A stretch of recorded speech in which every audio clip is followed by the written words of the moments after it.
আপনারা অত্যন্ত সংক্ষিপ্ত সময়ের মধ্যে আপনারা এখানে এসছেন এবং আপনাদের কাছে অনুরোধ হচ্ছে আমাদের বক্তব্য ত্রিপুরার সর্বসাধারণের কাছে আপনারা অবশ্যই নিয়ে যাবেন। আপনারা জানেন যে ভারতের নির্বাচন কমিশন অন্য কয়েকটা বিভিন্ন রাজ্যের কয়েকটা বিধানসভার উপনির্বাচনের সঙ্গে আমাদের রাজ্যের দুইটি বিধানসভা কেন্দ্র ধনপুর এবং বক্সনগর কেন্দ্রের উপনির্বাচন আহ্বান করেছে এবং এই উপনির্বাচনে আমরা বামফ্রন্ট যা দেখছি সেটাই বলবার জন্য আপনাদেরকে ডাকা হয়েছে। নির্বাচনের কেন্দ্রের মনোনয়নপত্র দাখিল করে বামফ্রন্ট 16ই আগস্ট। 17ই আগস্ট থেকে 16ই আগস্ট থেকে দেখেছি আমরা 17ই আগস্ট বিজেপি দলের মনোনয়ন দাখিল করা দেখেছি আমরা। সেদিন থেকেই আজকে ভোট গ্রহণ প্রক্রিয়া চলা পর্যন্ত 5টা পর্যন্ত এই টোটাল নির্বাচনের সময়কালটা এখানে রাজ্যের প্রশাসন সম্পূর্ণ বিজেপি বগল দাবা করে নিয়েছে। আপনারা জানেন পূর্বের ঘটনাগুলো আমি বলবো না। নির্বাচনী প্রচারের সময়তে আমরা লক্ষ্য করেছি আমরা আমাদের সাধ্য অনুসারে, কারণ নির্বাচনোত্তর যে সন্ত্রাস 23 সালের সেই সন্ত্রাসের ফলে আমাদের লোকজন বাড়িঘরে ছিল না, এরকম অবস্থার মধ্যে আমরা সমবেত করে আমাদের সাধ্যমতো 2টি কেন্দ্রেই আমরা নির্বাচনী সমাবেশ ইত্যাদি করবার চেষ্টা করেছি। যদিও আমাদের সমাবেশগুলো সম্পূর্ণভাবে ঘেরাও ছিল, লোকজনের সমাগম আমরা করতে পারিনি, কারণ সম্পূর্ণভাবে বহিরাগত দুর্বৃত্তদের দ্বারা যারা বিজেপি পরিচালিত ঘেরাও ছিল।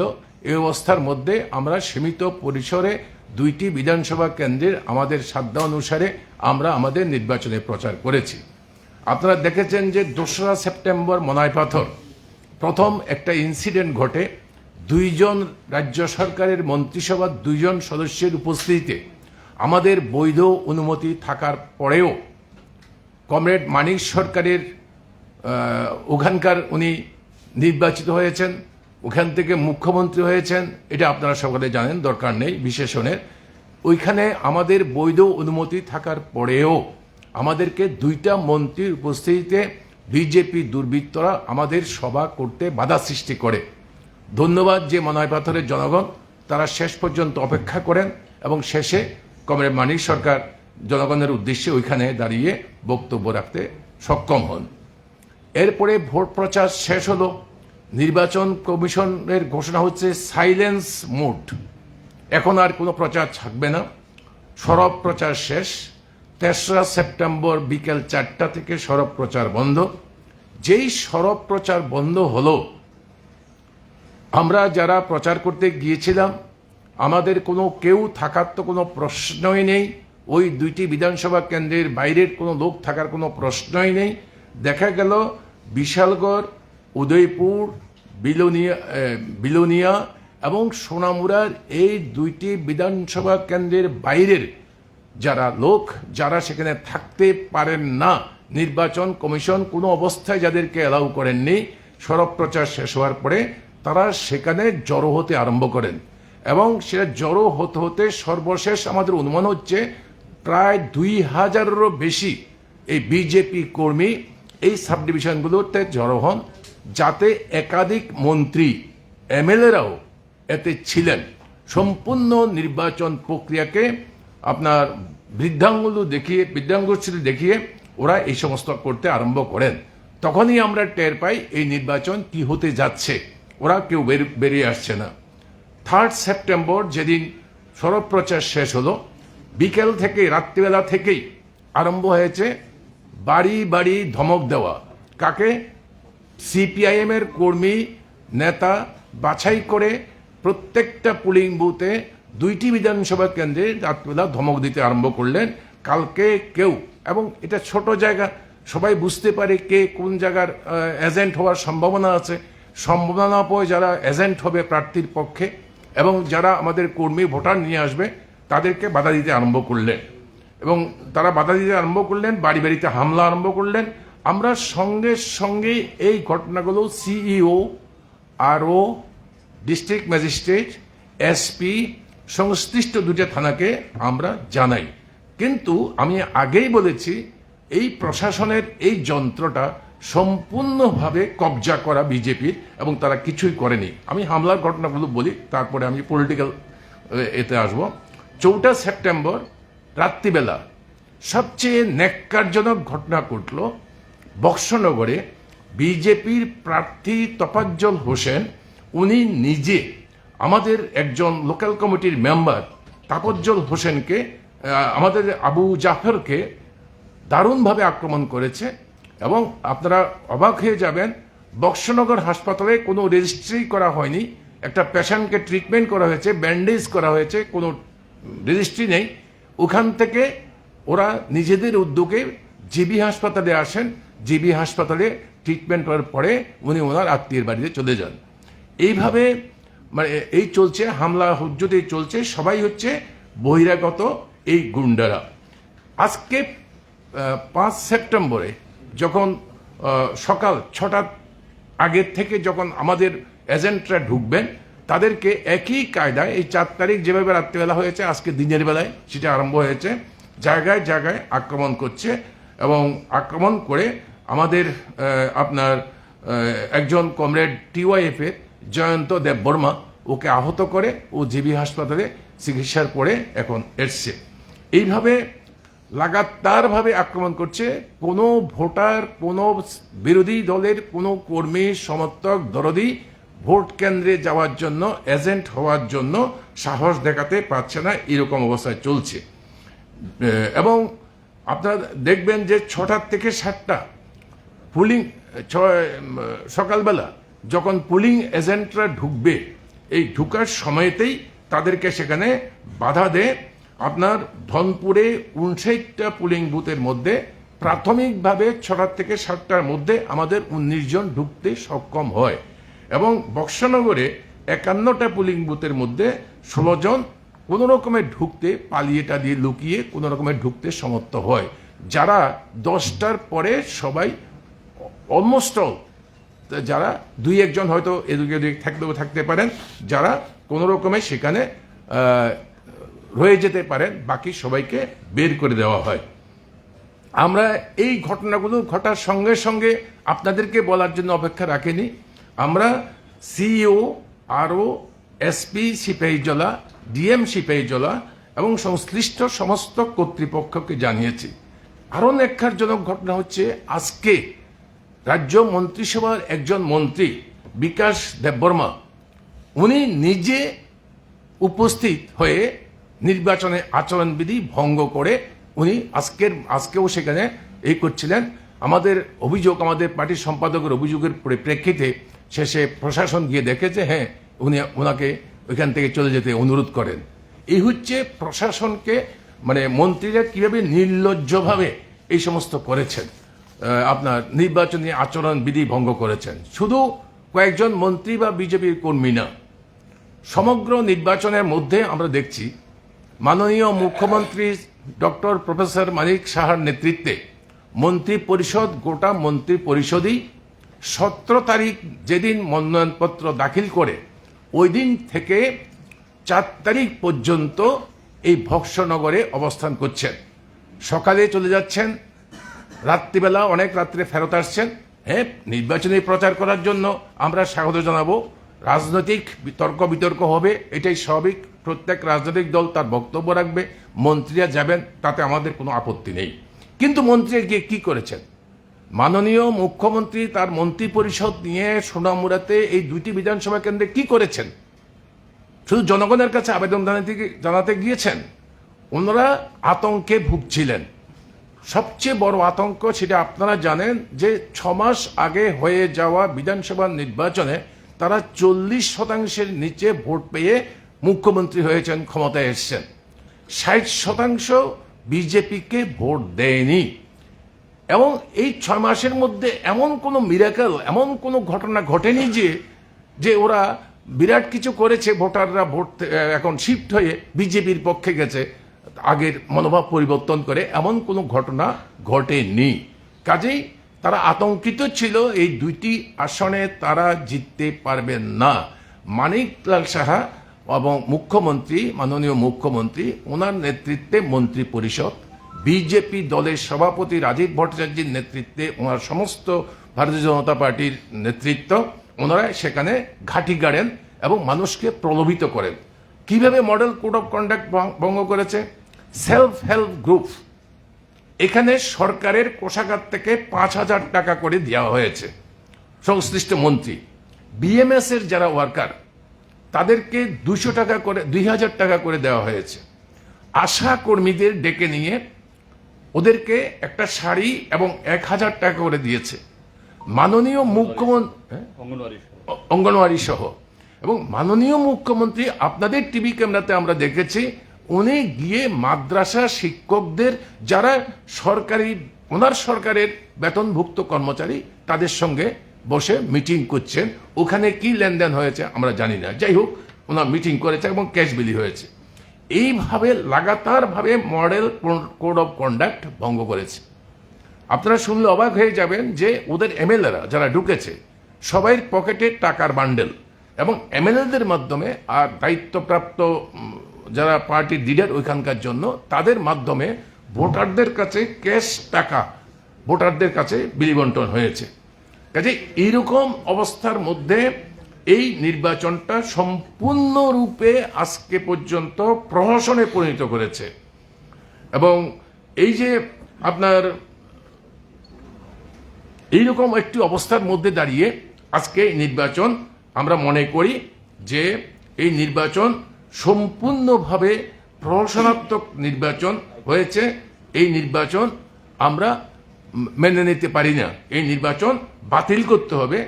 ইলেকশনে এবং কোনো ঘটনা ঘটেনি এই 4 মাসের মধ্যে, ওরা আতঙ্কিত ছিল, এই নির্বাচন জিততে পারেনি।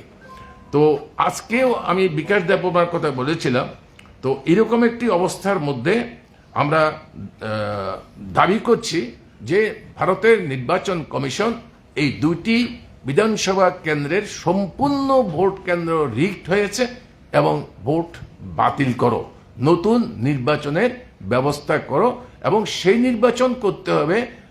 এখন যারাদের বিরুদ্ধে অভিযোগ চিহ্নিত হয়েছে তোমরা দেখেছ এবং মানুষ দেখতে পেয়েছে, টিভি ক্যামেরার ফুটেজে এসছে, এরা নিজেরা ইচ্ছা করলে দেখতেই পারেন। মাননীয় মুখ্যমন্ত্রী নিজে আগরতলায় বসে দেখতে পাবেন কি নির্বাচন করেছে, কারণ ওয়েবকাস্টিং হয়েছে, তার ভিডিও ফুটেজ সব জায়গাতে আছে, আমাদের কাছেও আছে।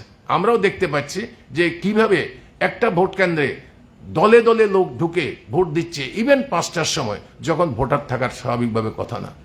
সবচেয়ে নিন্দনীয় লজ্জার বিষয় হচ্ছে আমাদের রাজ্যের মা বোনদের সম্মান ইজ্জত আমরা অন্যভাবে দেখি। আমরা দেখেছি একটা সেন্টারের মধ্যে একজন মহিলা 20টা ভোট দিচ্ছে প্রতি ঘন্টায়। মহিলা দেখলে সে আগিয়ে যায় এবং বোরকা পরেছে, ভালো করে ফেস ইত্যাদি দেখা যাচ্ছে না, এদেরকে পর্যন্ত আমদানি করেছে। তো আমাদের বক্তব্য হচ্ছে এটা, এইভাবে সমগ্র ভোটটা রিগড হয়েছে, জালিয়াতি করেছে। এই নির্বাচন বাতিল করতে হবে এবং নতুন করে এই নির্বাচন ঘোষণা করতে হবে। যারা এই জন্য অপরাধী তাদের বিরুদ্ধে যথাযথ ব্যবস্থা নির্বাচনী প্রক্রিয়া থেকে ভবিষ্যতে তাদেরকে বাতিল করবার জন্য আমরা দাবি জানাবো। এই হচ্ছে আমাদের কথা। আমাদের পার্টির সেক্রেটারি আছেন, আমাদের পার্টির অন্য ফ্রন্টের নেতারা আছেন, তারা তারপরে বলবেন। কে করে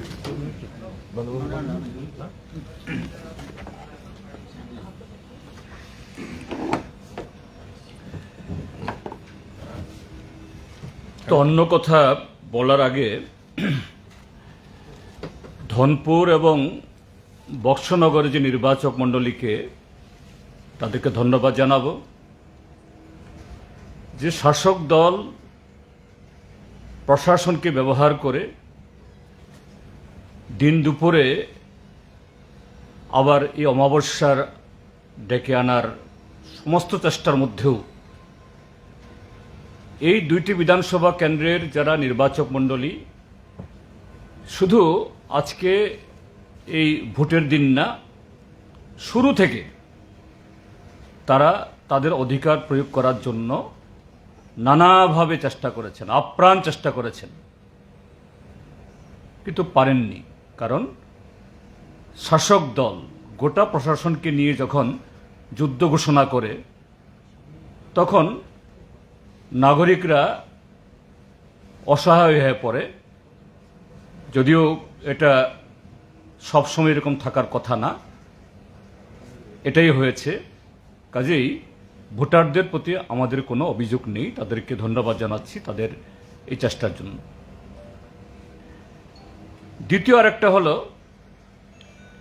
যে রাজ্যে গণতন্ত্র পুনরুদ্ধারের জন্য এবং এই উপনির্বাচনের মধ্য দিয়েও যাতে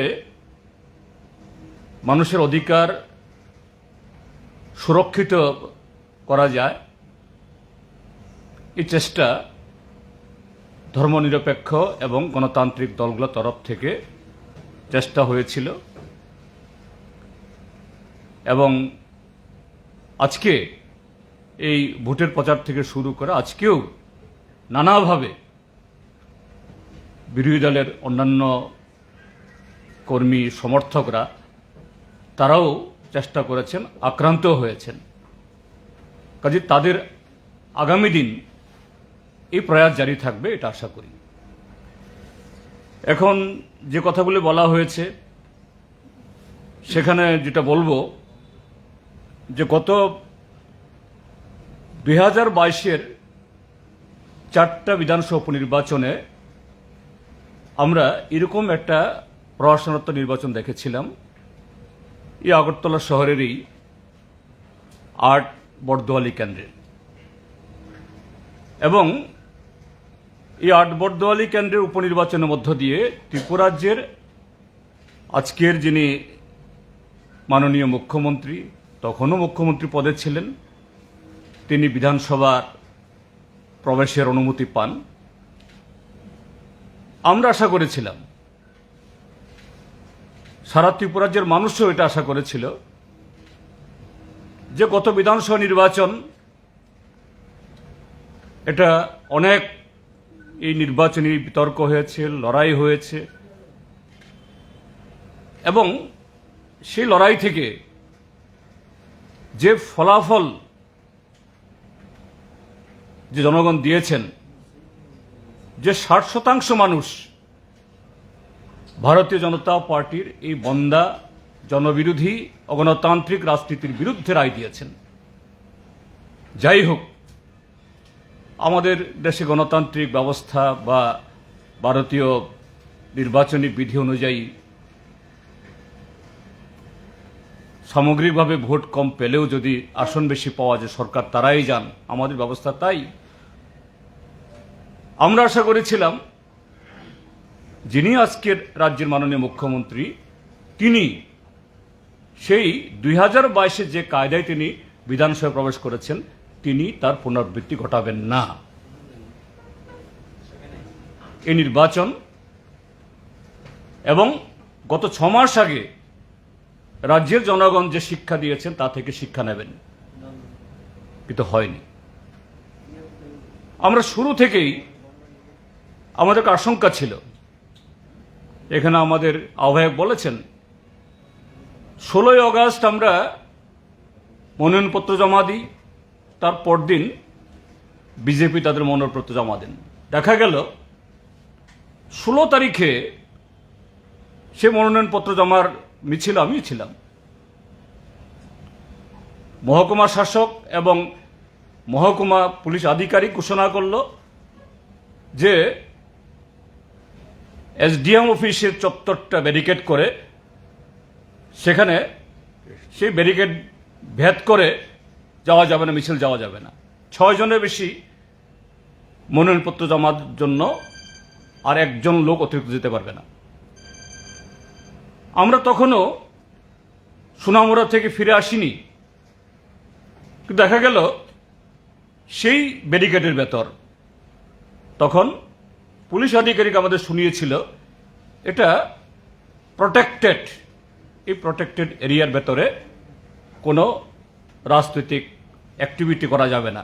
সেখানে পরদিন মনোনয়নপত্র জমা দেবেন, মুখ্যমন্ত্রী সেখান থেকে বক্তৃতা করবেন, মঞ্চ তৈরি করা হচ্ছে।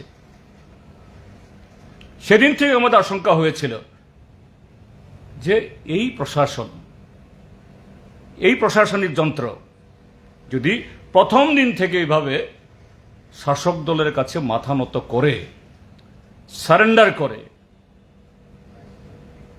আমাদের সংবিধান গণতন্ত্রকে ধুলোয় মিশিয়ে দেয়, তার পক্ষে মেরুদণ্ড সোজা রেখে এই নির্বাচন পরিচালনা করা কঠিন হবে। যাই হোক, এই অবস্থার মধ্যে আমরা প্রচার করেছি, প্রচার অংশগ্রহণ করেছি। শাসক দলের সমস্ত ধরনের যে ভয় ভীতি দেখানো, প্রলোভন দেখানো, দিন দুপুরে এই কোড অফ কন্ডাক্ট ভেঙে মন্ত্রীদের সারি বিলি, অর্থ বিলি, টাকা বিলি, সরকারি কর্মচারীদের সাথে মিটিং, এটা আপনাদের পত্রপত্রিকাতে, চ্যানেলেও এগুলো প্রকাশিত হয়েছে। এবং যে কথাটা বললাম, এই প্রশাসন যারা প্রথম দিন মাথা নত করেছে, তারা শাসক দলের মন্ত্রীদের এইভাবে আচরণবিধি ভাঙ্গা সম্পর্কে একটা জবাবদিহি করাতে পারেননি, একটা ব্যবস্থা গ্রহণ করাতে পারেননি। তার উপর আমরা আশায় বেঁধেছিলাম যে না, নির্বাচনটা হোক, মানুষ নির্বাচন লড়াই করে ভোট দেবেন। কিন্তু একটা শাসক দল যখন তার পুরো প্রশাসন যন্ত্র এবং সারা ত্রিপুরাজ্য থেকে অন্যায়ভাবে লোক জড়ো করে যদি জনগণের বিরুদ্ধে যুদ্ধ ঘোষণা করে, হাজার চেষ্টা থাকলেও অন্তত এই অবস্থায় এটা মোকাবেলা করা কঠিন, তাই হয়েছে। এবং আপনারা দেখেছেন যে এই মুহূর্তে আমাদের অনেক বন্ধুরা ভিডিও ফুটেজ পাঠিয়েছেন, আমাদের কাছে সেই ডিভাইস নেই। আমরা সোশ্যাল মিডিয়াতে এগুলো দেব, আপনাদেরকেও দেব, সাংবাদিক বন্ধুদের মানে যে একটা গ্রুপ আছে সেখানেও দেব। এক একটা বুথে কিভাবে সকাল 7টা থেকে দলে দলে বিজেপির লোকেরা ভোট দিয়েছেন। নির্বাচনের সাথে যুক্ত যে সমস্ত সরকারি কর্মচারী, তাদের বিরুদ্ধে আমাদের কোনো অভিযোগ নেই। হয়তো কেউ কেউ বলবেন তারা তো সেখানে প্রিসাইডিং অফিসার, পোলিং দায়িত্ব, তারা কি করেছেন, কি করবেন তারা? যেখানে শাসক দল, সরকারি পদস্থ অফিসাররা সব মানে শাসক দলের অঙ্গুলি হেলানো উঠবস করছে, সেখানে বিজেপির হুমরা চুমরারাই সমস্ত এই পোলিং বুথগুলো সামলাচ্ছেন। একজন 5টা 6টা 10টা 20টা ভোট দিচ্ছেন। আমি দেখেছি একজন মহিলা দনপুর বিধানসভা কেন্দ্রের 1 নম্বর বুথ, এই যে মোহনভোগ এডিসির সাব জোনাল অফিস, সেখানে বিজেপির একজন মহিলা এজেন্ট প্রতি 3-4 জন মহিলা আসলেই তিনি উঠে যান। মহিলা ভোট দেওয়ার আগেই সে মহিলা গিয়ে ভোট দিয়ে দেন। এই রেকর্ডিং আমরা পেয়েছি, আমরা ছাড়ব। ঠিক তেমনি কলমচোরা 26 বক্সনগর কেন্দ্রের সকাল 7টা থেকে সেখানে কখনো 2 জন 3 জন গিয়ে দাঁড়িয়ে যায়। মানে কি করবে?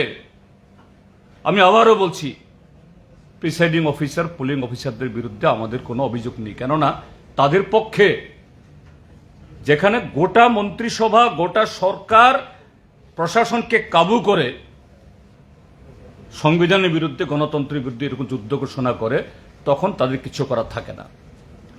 তো এই অবস্থায় যে আমরা যেটা বলতে চাইছি যে শুধু আমাদের পোলিং এজেন্টদেরকে ঢুকতে বাধা দেওয়া না, এটা বাধা মানে আজকে সকাল থেকে না, গত 3-4 দিন আগে থেকে সম্ভাব্য যারা আমাদের পোলিং এজেন্ট হন, তাদের বাড়ি বাড়ি গিয়ে ধমক দেওয়া, দেখে নেওয়ার হুমকি, এবং শেষ পর্যন্ত গতকাল তো আবু জাফরকে নৃশংসভাবে স্বয়ং প্রার্থী তাফজ্জল হোসেন তাকে তার গাড়ি, তার মোটরসাইকেল আটকে তাকে মারল। এই অবস্থা ঘটেছে। এবং শুধু তা না, যে আমাদের বহু ভোটার গতকাল রাত্র থেকে বাড়ি বাড়ি গিয়ে না ভোট কেন্দ্রে যাওয়া যাবে না। আজকে সকালেও এই অবস্থা হয়েছে। সে অবস্থায় আমরা নির্বাচন কমিশনের কাছে আমরা চিঠি দিয়েছি এই চিফ ইলেকট্রাল অফিসারের মাধ্যমে। আমরা দাবি জানাচ্ছি যে 1 নম্বর মন্ত্রী বিকাশ দেববর্মা, আপনাদেরকে দেখাচ্ছি,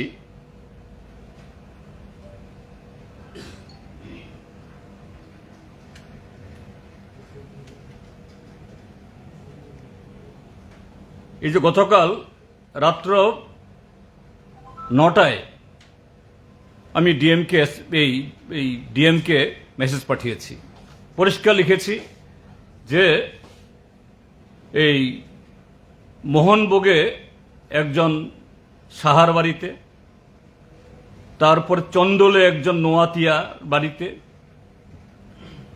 তারপরে উত্তর ত্রিবান্দাল একজন মোরাসিং টাইটেল, তার বাড়িতে বহিরাগত সমস্ত এই গুন্ডারা ক্যাম্প করেছে, শত শত মোটরসাইকেল।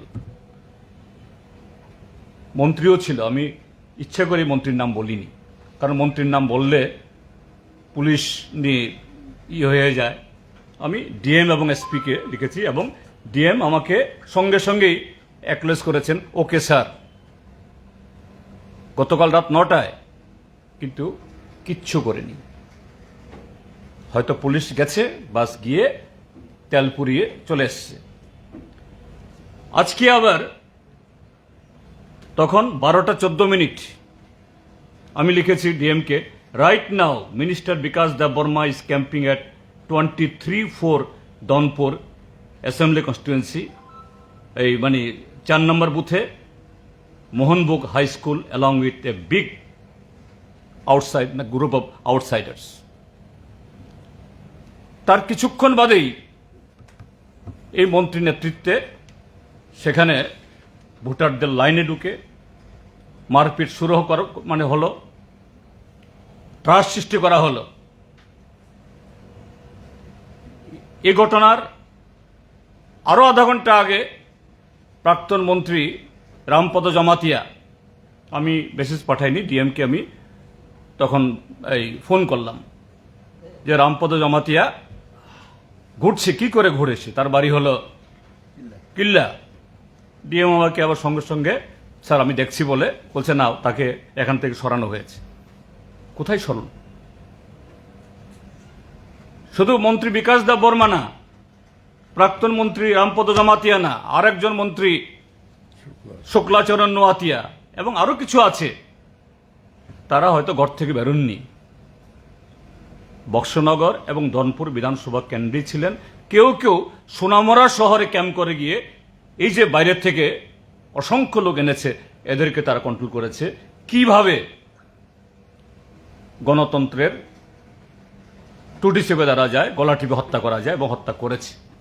কাজে এই অবস্থায় আমরা সিইওর কাছে দিয়েছি with copy to the Election Commission of India. আমরা বলেছি, arrest Shri Bikash Debbarma who physically led the large number of miscreants to terrorize the voters.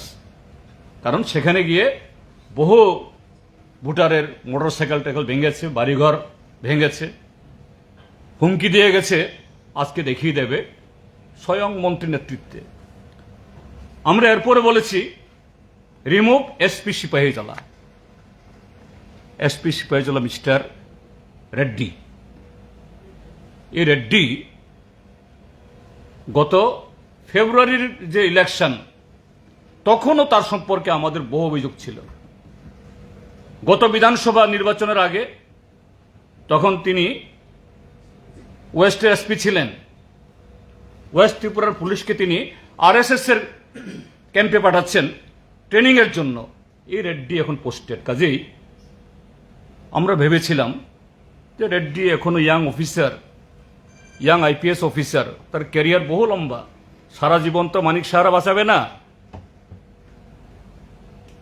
মাঘ মাস আবারও আসবে, হয়তো ঠিক হয়ে যাবে। কিন্তু এই রেড্ডির নেতৃত্বে এই রেড্ডির নেতৃত্বে পুরো বিধানসভা এই নির্বাচন একেবারে খুব ঠান্ডা মাথায় আরেকটু ডাক্তার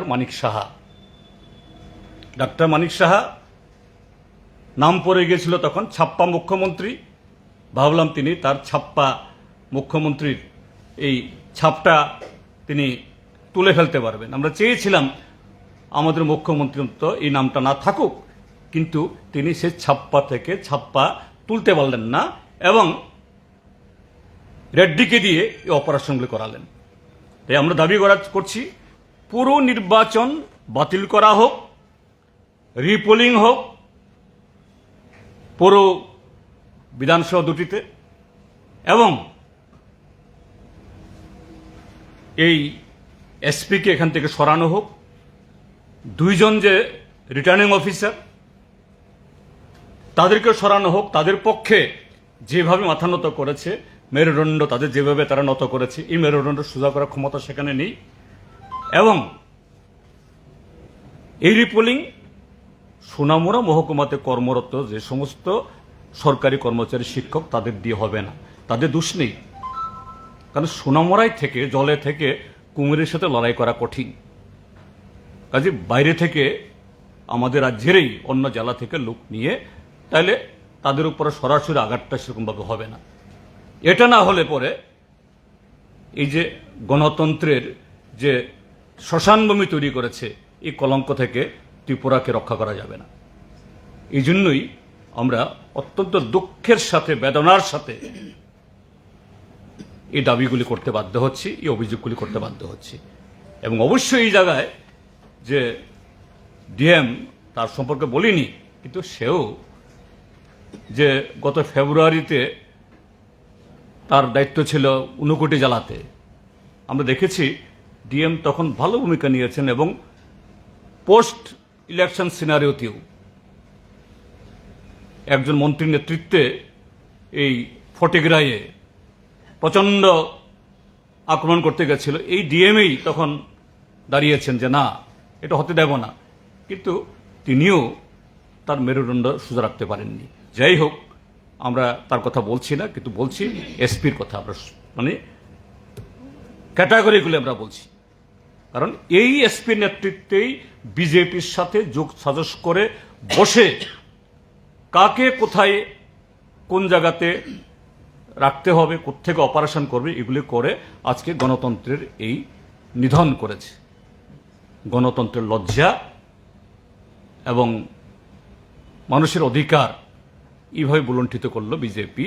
কাজে তার শুধরানোর জন্য ভারতের নির্বাচন কমিশন, আশা করি আমাদের এই দাবি, এটা শুধু বামফ্রন্টের না, এটা ত্রিপুরাজ্যের সমস্ত গণতান্ত্রিক দলের ইয়েতে। আমি অন্যান্য আমাদের এই বিরোধী বন্ধুদের সাথে কথা বলেছি, তারাও বলেছেন হ্যাঁ রাইট, এই মুহূর্তে এটা ছাড়া অন্য দাবি হওয়া উচিত না। আমরাও নৈতিকভাবে সমর্থন করছি। এই হলো আমাদের বক্তব্য।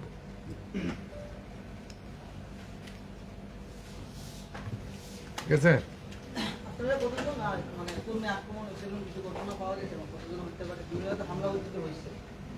এই তো বললাম তো, আমাদের আবু জাফর একজন, ওকে তো গতকালই খুব মারল, স্বয়ং প্রার্থী। তারপর আজকে জয়ন্ত দেববর্মা, আরও টুকটাক এরকম বহু জায়গাতে এখনো সব খবর সবটা খবর আসেনি এখনো, কেননা সবাই তো ব্যস্ত। এরকম হয়েছে। এজেন্ট বের করে আনা যারা আছে এখন, এটা আমাদের কাছে বড় কথা সবাই আগে, কারণ জীবন বাজি রেখের ভিতরে এখন। এই চিঠি আমি হোয়াটসঅ্যাপে দিয়ে দিয়েছি, কেমন সবাইকে পেয়ে যাবেন ইয়েতে, ত্রিপুরা মিডিয়াতে। ঠিক আছে, ওকে, থ্যাংক ইউ।